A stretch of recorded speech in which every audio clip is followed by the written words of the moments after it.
In this lesson, we're just going to finish tidying up our sling chair and fabric and get it ready for texturing, the texturing phase. So at the end of the last lesson, we quickly imported our OBJ into the scene where we saved our chair OBJ out from. So what I've done is opened the scene previous to that where we had our final chair model, so nothing's collapsed. Everything's unwrapped. What we're going to do is the same thing, file. We're just going to import our sling fabric version 3. Well, it's my version 3, it'll be your version 1. Well, if you're lucky. And then we'll isolate that and we'll select the avatar frame and we'll delete. What I actually done in the end was I went back into Marvelous Designer and I turned the particle distance down to 10. 5 was unnecessary because I know we have to turbo smooth it in the scene to get it looking right. So I turned it back up to 10 so it's not as dense, and now we have it in our scene.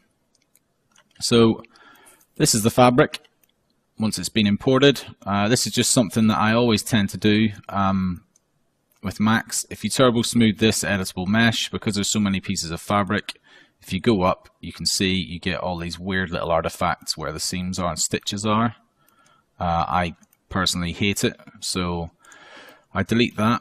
I always put an edit poly on top and then go into vertices mode, select all, and then choose the weld tab and set it to 0.0001, and you'll see, even though that's so small, you go from 23,453 vertices to 22,807. So all those little weird artifacts are actually extra verts that aren't welded together, causing strange little smoothing issues.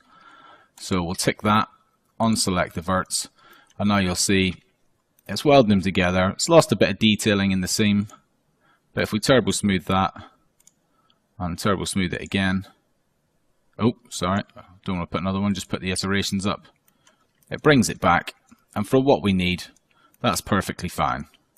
You can clearly see that there is a defined seam, you know, and if needs be we can put a seam in the texture, or we can make a little loop around the edge and actually model one in there. Occasionally, depending on the model, I might put a shell modifier on it. It doesn't always work. We'll see what this one looks like.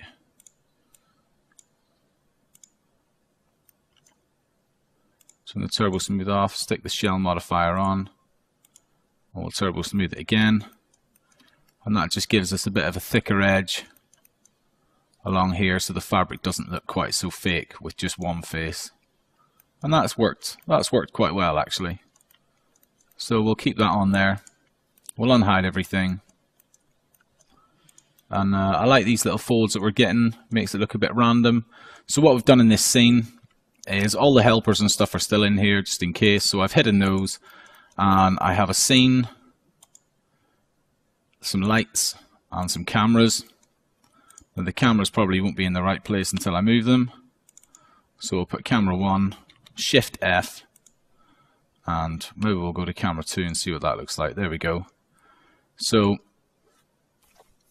just got standard render settings. We'll put this down to 500 just to get a quick test, and we'll pause this and we'll hit render and we'll see what the model looks like afterwards.